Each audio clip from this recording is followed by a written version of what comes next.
করো যে দিন আপনার আমার পাইলাম ওই দিনটা আল্লাহর কাছে বড় মনোনীত ধর্ম রে ভাই যে ধর্মর না আল্লাহ রাব্বুল আলামিন ফরমান ইন্নাদ-দীনা ইনদাল্লাহিল ইসলাম পৃথিবীর জমিনের মধ্যে যা ধর্ম আছে সব ধর্ম থেকে একমাত্র ইসলাম ধর্ম আমার কাছে আপনার মনোনীত ধর্ম কও না সুবহানাল্লাহ আল্লাহর কাছে মনোনীত ধর্ম একমাত্র ইসলাম ধর্ম আর সেই ধর্ম আমরা পাওয়ার পরে ইসলাম ছাড়িয়া ইহুদ নাসারা হলরে অনুসরণ করিয়া আসেনি না নাই আমার নবী সরকারে দো আলম সাল্লাল্লাহু আলাইহি ওয়াসাল্লাম ওই দিনে দুনিয়ার জমিন বাস্তবায়ন করতে গিয়া ওই দিনে দুনিয়ার জমিন আপনার আমারে পৌঁছাইতে গিয়া আল্লাহর নবী সরকারে দো আলম সাল্লাল্লাহু আলাইহি ওয়াসাল্লাম তায়েফের জমিনের মধ্যে পাথরটা খাইলা সোনার নবীর রক্ত বাসিয়া গিয়া পাও মোবারকের মধ্যে জুতা মোবারকের রক্ত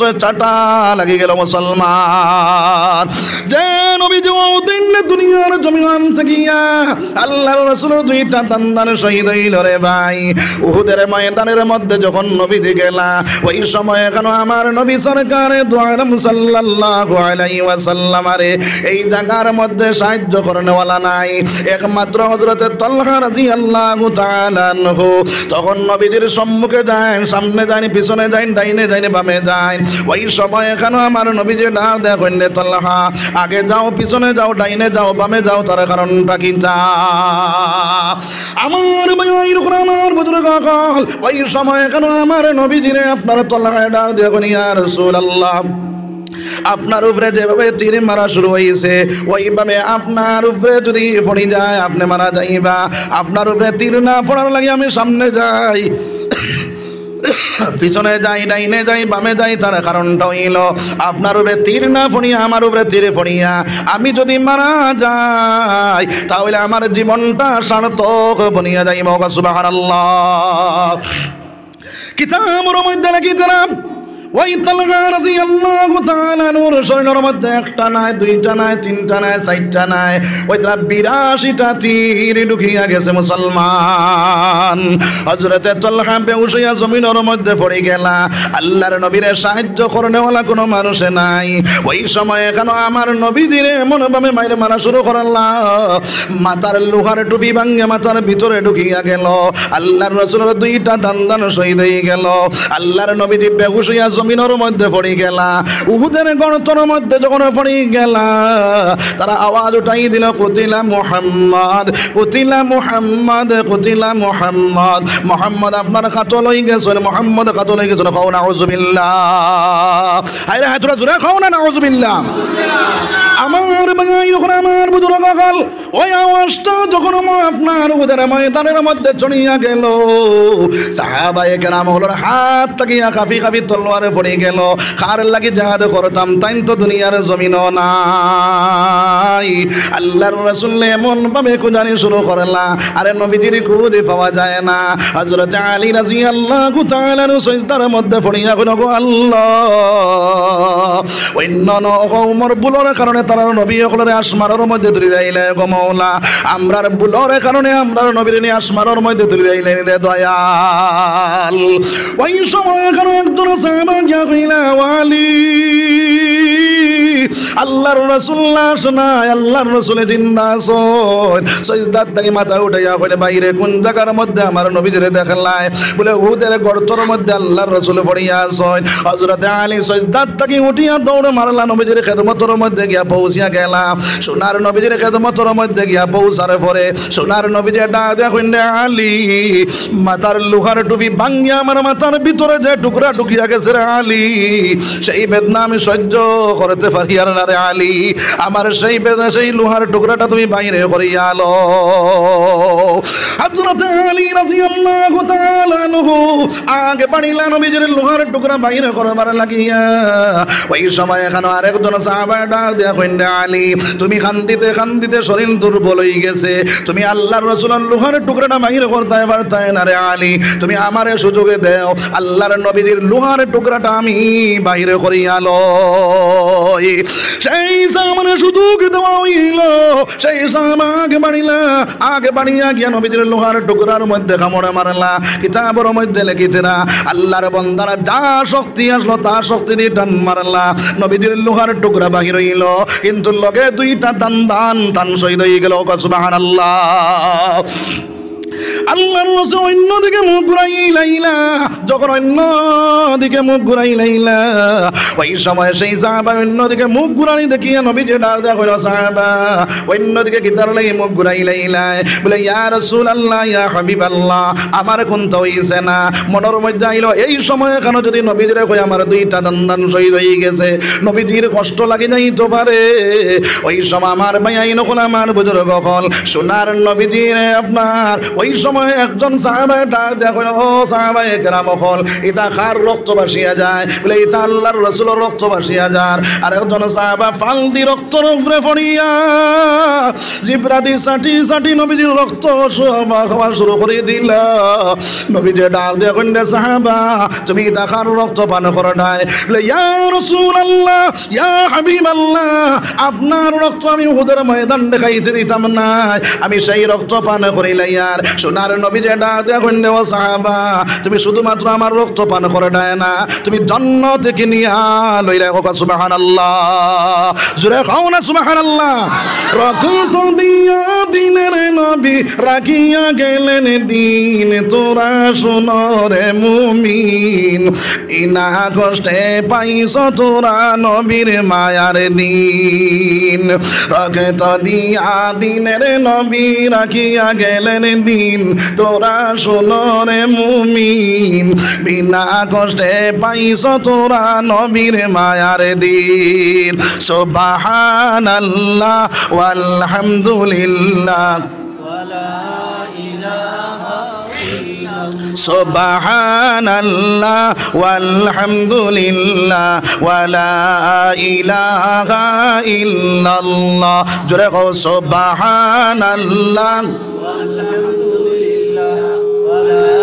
ওয়ালা ইলাহা ইল্লাল্লাহ, সুবহানাল্লাহ ওয়ালহামদুলিল্লাহ ওয়ালা ইলাহা ইল্লাল্লাহ। আসমান জমিন লৌহ কলম সবই তোমার ওসিলা, আসমান জমিন লৌহ কলম সবই তোমার ওসিলা। নিজে খোদা আশিক হইয়া নাম রাখলেন হাবিবুল্লাহ। সুবহানাল্লাহ ওয়ালহামদুলিল্লাহ ওয়ালা ইলাহা ইল্লাল্লাহ। সুবহানাল্লাহ ওয়ালহামদুলিল্লাহ ওয়ালা ইলাহা ইল্লাল্লাহ আল্লাহু আকবার।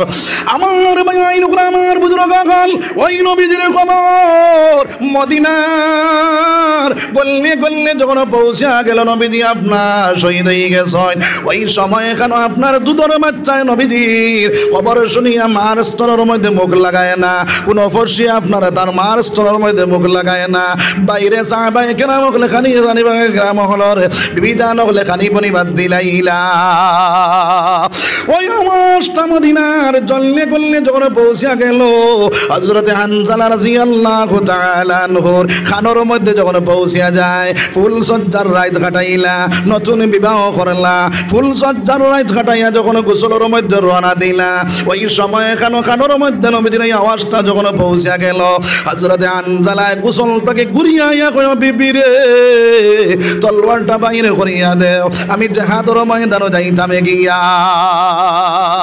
বিবি দেখুন না স্বামী, আপনার গোসল ফরজ আছে, সেই গোসলটা আপনার আদায় করিলাও। হযরত হানজালা রাদিয়াল্লাহু তাআলা আনহু আমার ভাইয়াইন হল, আমার বুজুর্গ হল, বিবি ডাক দেখুন রে স্বামী, একটা বার গরুর ভিতরে আও, দুইটা নয়ন পরিয়া তোমারে আমি দেখিয়া দেই রে স্বামী। ওই সময় হানজালা ডাক দেখুন না, বিবি সোনার নবী যে ফরমান লা ইউমিনু আহাদুকুম হাত্তা আকুনা হাম্মা ইলাইহি মিন ওয়ালিদিহি ওয়া ওয়ালাদিহি ওয়ান নাসি আজমাইন।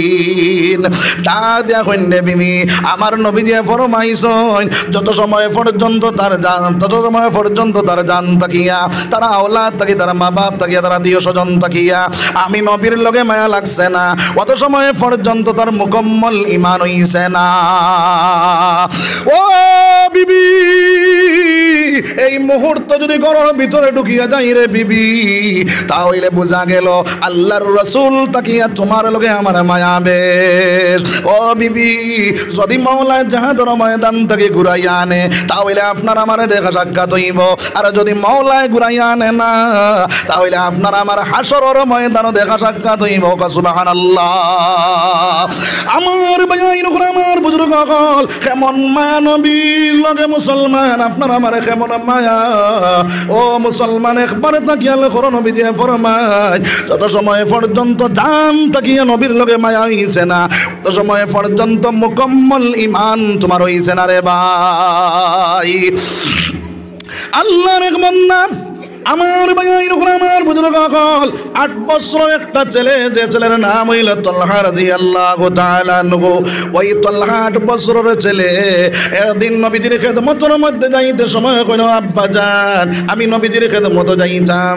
তখন আপনার সেই বাপে কইল, বাবারে তুমি হাঁটিয়া যাইতা এবারে তাই নাই, বলে ইয়া আব্বা জান আমি নবীজির খেদমতের মধ্যে যাইতাম। বাপে সঙ্গে লইয়া নবীজির খেদমতের মধ্যে লইয়া গেলা, ইয়া কইল ও ইয়া রাসূলুল্লাহ ইয়া হাবিবাল্লাহ, আয় আল্লাহর রাসূল, আয় আল্লাহর হাবিব, আমার ছেলের আপনার লগে বড় মায়া, আমি বাড়ির মধ্যে রাখিয়া আসতে পারি নাই, আমার 8 বছরের ছেলে আমার সঙ্গে হাঁটি হাঁটি আপনার খেদমতে হাজির হয়ে গেছে। সোনার নবী যেটা দেখেন না তালহা কওসাই তোমার আমার লগে মায়া আসেনি, বলে ইয়া রাসূলুল্লাহ আমার জানের চেয়ে আপনার লগে মায়া, আমার বাপর চেয়ে আপনার লগে মায়া। আল্লাহর রাসূলে পরীক্ষা করবার লাগিয়া তালহার হাতের মধ্যে একটা তলোয়ার দিয়া কইলা, রে বাবা যাও যাই তোমার বাবারে তুমি কাতল করতে পারবাইনি। ওই 8 বছরের ছেলে তলোয়ার তোর মধ্যে লইয়া বাপর দিকে দৌড় মারি দিলা। ওই সময় এখানে নবী দিয়ে কইলে, বাবা তুমি তোরা দম লও। নবী দিয়ে দম লাগাইয়া কইলা, রে বাবা বুঝা গেল তোমার বাপ তাকিয়া আমার লগে মায়া বেশ। সুবহানাল্লাহ।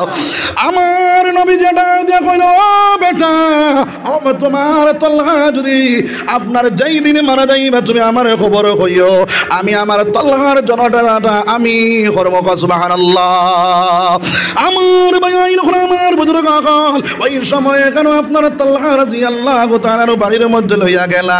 যাইতে সময় নবী যে ডাক দেখুন, রে বেটা তুমি যে সময় আমার খেদমত আইবা তোমার ওই 8 বছরের ছেলেটা আমার সঙ্গে নিয়ে আসিও। আমার ভাইয়ের বুড়া লাগেনি আপনার আর? জি লা ইলাহা ইল্লাল্লাহ, লা ইলাহা লা ইলাহা ইল্লাল্লাহ, লা ইলাহা ইল্লাল্লাহ,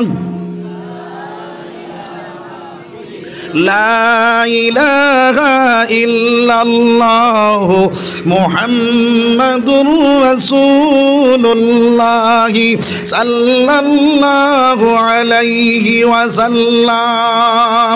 আমার ভাইয়ের উপর আমার বুজুর্গ সকল নবী যে ডাক দেয়া কইল, ও বেটা যেই দিন তুমি আইবা তোমার তলহারে লগে আনবা, যদি আমার তলহারে আনো না তাহলে আমি নবীজি বেজার হইব। ওই বেটা তলহারে লইয়া বাড়ির মধ্যে যখন গেলা, নবীজি আপনার এই জায়গার মধ্যে আপনার কয়েকদিন হয়ে গেল আইতরা না, আরেকদিন বাপ আপনার আইলা, আইতে সময় আপনার ছেলের আনলা না।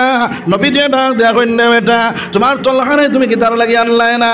বলে ইয়া রাসূলুল্লাহ আমার তলহার দুনিয়ার জমিনের মধ্যে নাই, আমার তলহার দুনিয়ার জমিন থেকে বিদায় হয়ে গেছে। সুবহানাল্লাহ। আল্লাহর রাসূল কইলা ও বেটা কোন কারণে তুমি আমারে কইলাই না বলে ইয়া রাসূলুল্লাহ ইয়া হাবিবাল্লাহ আমার তালহা মারা যাইবার আগে যে সময় কেন আপনার ইন্তেকাল হইতো ওই জন্য রাত্রিবেলা যদি মারা যায় নবীজির খবর কইতাম না আমার নবীজি রাত্রিবেলা আমার জনাজা যাইবা আরে বেঈমান করে রাস্তাতে পাইয়া আমার নবীরে কাতল করিলাইবা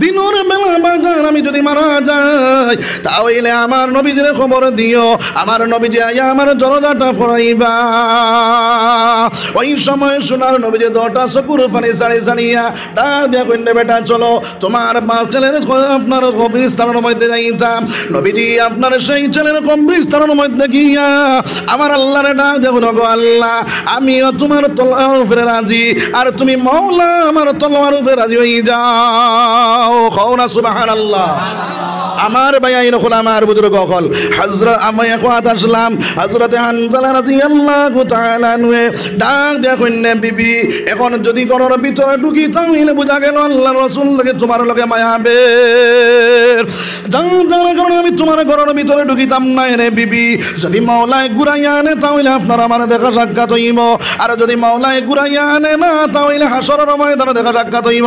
সুবহানাল্লাহ